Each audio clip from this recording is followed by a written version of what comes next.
तो बच्चा सामने देखिए बेटा, अब जो हम पढ़ने वाले हैं वो है हमारा कि बाजार अर्थव्यवस्था, योजनाबद्ध अर्थव्यवस्था और मिश्रित अर्थव्यवस्था में क्या अंतर है। अपने आप में काफी इंपॉर्टेंट है और इसके बाद हमारा ये चैप्टर भी है जो मैं चैप्टर भी बना रहा हूँ साथ साथ में, ये हमारा खत्म हो जाएगा। क्लियर है, पहला चैप्टर कंप्लीट हो जाएगा। ध्यान से पढ़ना, सारे पॉइंट्स पढ़ना, आपको बिल्कुल क्लियर हो जाएगा कि बाजार अर्थव्यवस्था होती है वो क्या होती है, जो हमारी योजनाबद्ध अर्थव्यवस्था होती है वो क्या होती है, और मिश्रित अर्थव्यवस्था क्या होती है वो भी आपको समझ में आ जाएगा। इनके अगर आपको और नाम देखने तो मैंने देखो पूरे पार्ट्स में डाला हुआ है, बाकी जो अलग से डिफरेंस बना रहा हूं मैं साथ में, उसमें आपके 3 नाम आपको दिखा दिए, बाकी मैं बता दूंगा खाली ऐसी, ठीक है, आप लिख लेना ऐसी, है ना, कॉपी में। चलो देखते हैं सबसे पहले बाजार अर्थव्यवस्था होती क्या है।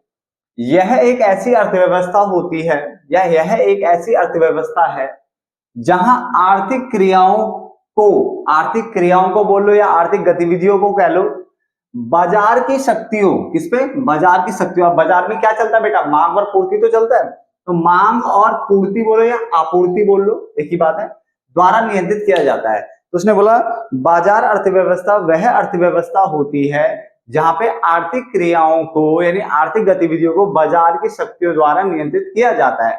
बाजार की शक्तियों मतलब हो गया मांग और पूर्ति के द्वारा यहाँ पे आर्थिक क्रियाओं को नियंत्रित किया जाता है, कंट्रोल किया जाता है। क्लियर हो गया। जबकि योजनाबद्ध अर्थव्यवस्था यह एक ऐसी अर्थव्यवस्था होती है जहां आर्थिक गतिविधियों या फिर आर्थिक क्रियाओं को सरकार या किसी केंद्रीय अधिकारी द्वारा नियंत्रित किया जाता है। यहाँ पे जो जितनी भी आर्थिक क्रियाएं होगी, आर्थिक गतिविधियां होगी, वो केंद्रीय अधिकारी या फिर किसी मतलब जो सरकार है हमारी उसके द्वारा नियंत्रित किया जाता है। जबकि मिश्रित मतलब मिक्स इन दोनों का, तो इसका मतलब यह एक ऐसी अर्थव्यवस्था है जहां आर्थिक क्रियाओं को या आर्थिक गतिविधियों को बाजार की शक्तियों जो कि मांग और पूर्ति होती वो, और सरकार दोनों के द्वारा यहाँ पे नियंत्रित किया जाता है। ध्यान से सुनना, सब यही याद हो जाएगा आपको। क्या बोला मैंने, बाजार अर्थव्यवस्था एक ऐसी अर्थव्यवस्था होती है जहां पे आर्थिक गतिविधियों फिर आर्थिक क्रियाओं को बाजार की शक्तियों यानी मांग और पूर्ति के द्वारा नियंत्रित किया जाता है। यहाँ पे आर्थिक गतिविधियों को सरकार या फिर किसी केंद्रीय अधिकारी के द्वारा नियंत्रित किया जाता है, और यहाँ पे जो आर्थिक गतिविधियां होती है उनको बाजार की शक्तियों और सरकार दोनों के द्वारा यहाँ पे नियंत्रित किया जाता है। बात समझ आ गया यहाँ तक। चलो पॉइंट नंबर टू है हमारा स्वामित्व यानी ऑनरशिप की। अगर हम बात करें तो इसके अंतर्गत उत्पादन के साधनों पर निजी क्षेत्र या निजी उद्यमों का स्वामित्व होता है। निजी मतलब प्राइवेट, तो प्राइवेट सेक्टर यानी प्राइवेट जो क्षेत्र है, प्राइवेट उद्यम है, उसका यहाँ पे स्वामित्व होगा। जबकि इसके अंतर्गत उत्पादन के साधनों पर समाज का या सार्वजनिक क्षेत्र या सार्वजनिक उद्यम बोल लो का स्वामित्व होता है। सार्वजनिक मतलब सरकारी, तो सरकार का यहाँ पे स्वामित्व होता है यानी पब्लिक का, यहाँ पे प्राइवेट का। क्लियर है। और इसके अंतर्गत उत्पादन के साधनों पर निजी यानी प्राइवेट और सार्वजनिक मतलब पब्लिक यानी निजी और सरकार दोनों का यहाँ पे क्या होता है, स्वामित्व होता है। दोनों मिक्स हो गए ना वहां पे, समझ में आ गया। पॉइंट नंबर अगला, आर्थिक निर्णय। इसके अंतर्गत आर्थिक जितने भी निर्णय जितने भी इकोनॉमिक डिसीजंस लिए जाते हैं, आर्थिक निर्णय लिए जाते हैं, उनका उद्देश्य क्या होता है, लाभ को अधिकतम करना। लाभ को अधिकतम करने के उद्देश्य से यहाँ पे आर्थिक निर्णय लिए जाते हैं। जबकि यहाँ पे जो आर्थिक निर्णय होते हैं वो सामाजिक कल्याण को अधिकतम करने के उद्देश्य से लिए जाते हैं। जबकि इसके अंतर्गत आर्थिक निर्णय जो होते हैं वो लाभ तथा सामाजिक कल्याण दोनों को अधिकतम करने के उद्देश्य से लिए जाते हैं। 3 पॉइंट समझ में आ गए। इन 3 पॉइंट को बेटा ध्यान से समझना, किस कारण आपको कुछ चीजें बताने वाला हूं, फिर हम आगे बढ़ेंगे। क्लियर। मैंने क्या बोला, बाजार अर्थव्यवस्था एक ऐसी अर्थव्यवस्था है जहां पे आर्थिक क्रियाओं को बाजार की शक्तियों के द्वारा यानी मांग और पूर्ति के द्वारा नियंत्रित किया जाता है। यहाँ पे किसके द्वारा करते हैं, सरकार या किसी केंद्रीय अधिकारी के द्वारा। यहाँ पे दोनों आ जाएंगे, बाजार की शक्तियां भी आ जाएगी और सरकार भी आ जाएगा नियंत्रित करने के लिए, है ना। इसमें अगर हम बात करें तो पहले में निजी क्षेत्र यानी निजी उद्यमों का स्वामित्व होता है उत्पादन के साधनों पर। दूसरे में अगर हम बात करें तो सरकार का यानी सार्वजनिक क्षेत्र का होता है, पब्लिक का। इसमें निजी और सार्वजनिक दोनों का यहाँ पे क्या होता है, उत्पादन के साधनों पर हक होता है, स्वामित्व होता है। आर्थिक निर्णय इकोनॉमिक डिसीजन जितने भी लिए जाते हैं उनका उद्देश्य लाभ को अधिकतम करना होता है, सामाजिक कल्याण को बढ़ावा देना होता है। यहाँ पे लाभ और सामाजिक कल्याण दोनों होते हैं। अब बात को समझना बेटा, देखो वैसे तो मैंने जो पूरी वीडियो में तो सब कुछ बता रखा है, इनके नाम भी बताए, बट मैं ऐसे अभी और वैसे ओरली बोल देता हूं, आप लिख लेना, ठीक है। बाजार अर्थव्यवस्था को पूंजीवादी अर्थव्यवस्था भी कहते हैं। पूंजीवादी या स्वतंत्र अर्थव्यवस्था भी कहते हैं। स्वतंत्र मतलब मुक्त, तो इसको बाजार अर्थव्यवस्था कह लो, पूंजीवादी अर्थव्यवस्था कह लो, मुक्त अर्थव्यवस्था कह लो, स्वतंत्र अर्थव्यवस्था कह लो, या उदारवादी भी कह सकते हैं, उदारवादी अर्थव्यवस्था कह लो। तो उसने नाम बता दिए मैंने, लिख लो, कोई भी काम आ जाएगा, ठीक है ना। इसकी अगर हम बात करें तो उसको हम कहते हैं योजनाबद्ध अर्थव्यवस्था, या तुम्हारी क्या कहते हैं से कि सोशलिस्ट मतलब सामाजिक, समाजवादी अर्थव्यवस्था भी से कहते हैं, हमने वहां पे लिखा था। तो समाजवादी अर्थव्यवस्था हो गया, योजनाबद्ध अर्थव्यवस्था हो गया, और क्या कहते हैं इसको, नियोजित अर्थव्यवस्था भी कहते हैं, या केंद्रीय योजनाबद्ध अर्थव्यवस्था। देखो, केंद्रीय योजनाबद्ध अर्थव्यवस्था, या सिर्फ योजनाबद्ध अर्थव्यवस्था, या नियोजित अर्थव्यवस्था, या फिर समाजवादी अर्थव्यवस्था। चार हो गए। इसके मैंने लिखवाए होंगे जहां तक है मिश्रित अर्थव्यवस्था, या शायद दोहरी लिखवाया हो, क्या पता, मैंने इसको चेक कर लेना। नहीं, दोहरी नहीं, संतुलित लिखवाया होगा, संतुलित अर्थव्यवस्था कहते हैं इसको, कहते हैं संतुलित। तो उसके नाम भी है बेटा, जैसे उसमें एक ही नाम काफी होता है, पर आप फिर भी इसको याद रख सकते हो, ठीक है ना।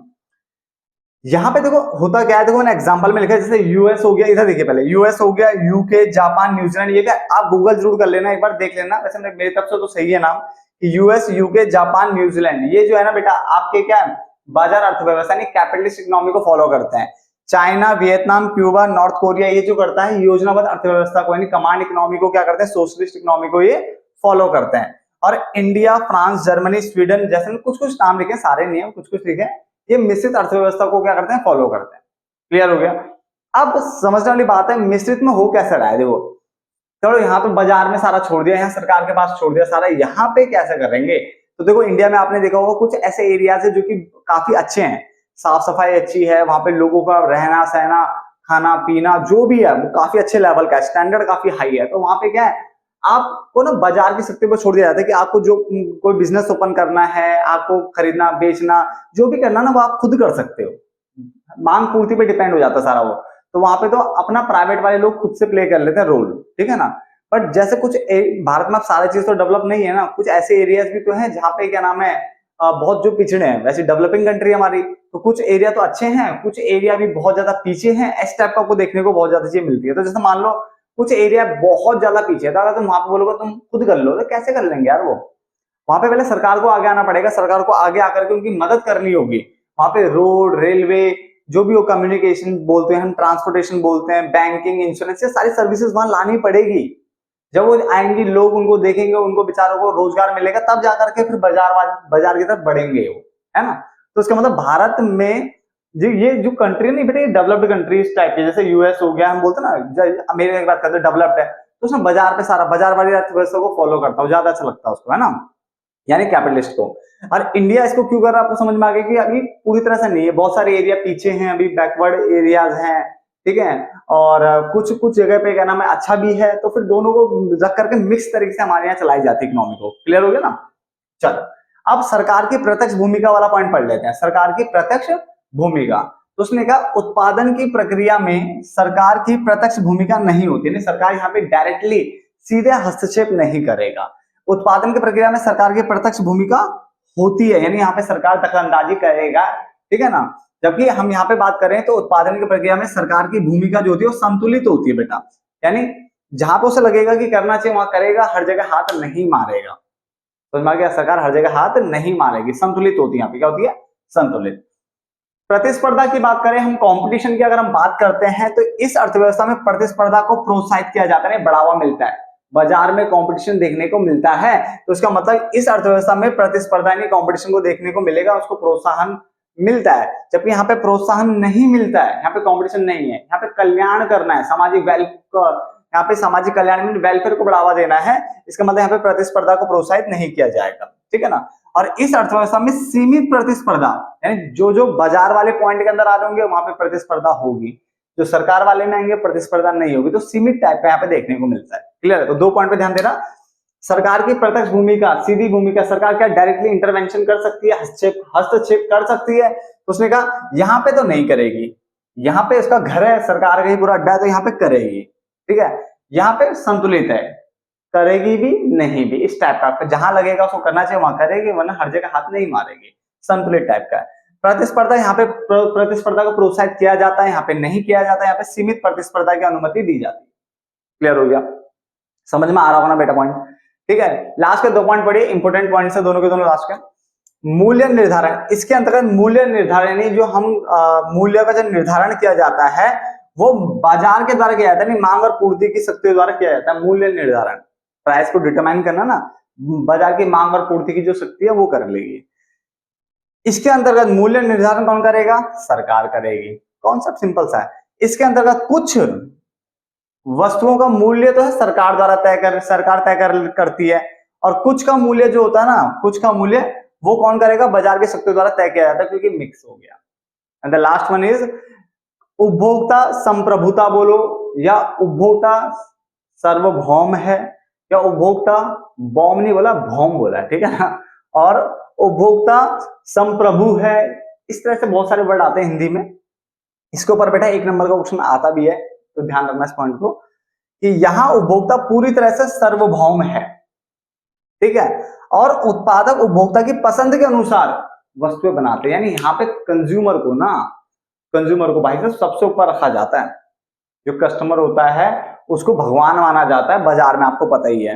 तो यहाँ पे कंज्यूमर सार्वभौम है, सबसे ऊपर है इनके लिए, और कंज्यूमर जो चाहता है ना उसके अकॉर्डिंग वस्तुएं बनती है। कंज्यूमर को आजकल क्या नाम है, फैंसी दरवाजे लगाने का शौक है, तो फैंसी दरवाजे ही बनेंगे भाई साहब, आप अपने अकॉर्डिंग कुछ भी बना करके चेप नहीं सकते। तो यहाँ पे कंज्यूमर पूरी तरह, जो उपभोक्ता होता है वो पूरी तरह सार्वभौम होता है, और उत्पादक उपभोक्ता की पसंद के हिसाब से वस्तुएं बनाता है। इसका मतलब उपभोक्ता को चयन करने का अधिकार है, उपभोक्ता जो चुन सकता है, जो करवाना चाहे वो कर लेता है। इस वाले में समझ में आ गया? इसमें उपभोक्ता की जो स्वतंत्रता है ना वो बहुत सीमित होती है, मतलब स्वतंत्रता नहीं है, क्योंकि ये सरकार यहाँ पे रोल प्ले कर रही है, और सरकार तय करती है यहाँ पे कि क्या उत्पादन किया जाए और कैसे वितरण किया जाए। तो पेपर में आया, अगर सरकार तय कर रही है कि क्या उत्पादन करना है, उसको कैसे बांटना है, वितरण करना है, तो वो ये वाली अर्थव्यवस्था है, कैपिटलिस्ट, सॉरी सोशलिस्ट, ठीक है, सोशलिस्ट यानी जो हमारी कमांड कहते हैं इसे हम। तो कमांड इकोनॉमी का पार्ट है अगर सरकार तय कर रही तो। और अगर कंज्यूमर, तुम्हारा उपभोक्ता तय कर रहा है कि क्या नाम है, मेरे पसंद के हिसाब से होना चाहिए। अब भाई मुझे बर्गर खाना है, तो सामने वाला बर्गर बनाएगा तो ही तो लूंगा ना। वो कह रहा है भाई मैं चाउमीन बनाता हूँ, तू चाउमीन खा ले, मैं क्यों खाऊंगा चाउमीन? तो यहाँ पे कंज्यूमर की पसंद के हिसाब से होता है, इस वाले में याद रखना, ठीक है ना। और इस वाले में ना जो उपभोक्ता है की जो संप्रभुता है वो सीमित होती है, क्योंकि मिक्स हो गया ना, ये लिखा हो ना, आंशिक रूप से सार्वभौम देखने को मिलता है। आंशिक रूप से मतलब पार्शियल बोल दो, मतलब पार्टली कह लो, पार्टली यानी कुछ हद तक, पार्टली है ना। तो कुछ हद तक यहाँ पे क्या है, उपभोक्ता की बात मानी जाएगी, बट फिर सरकार भी आ रही है बीच में, तो फिर सरकार की भी मानी जाएगी। तो इसको कैसे देखेंगे? जो निजी क्षेत्र होते हैं, यानी जो प्राइवेट सेक्टर है, वो उपभोक्ता की पसंद के हिसाब से काम करते हैं।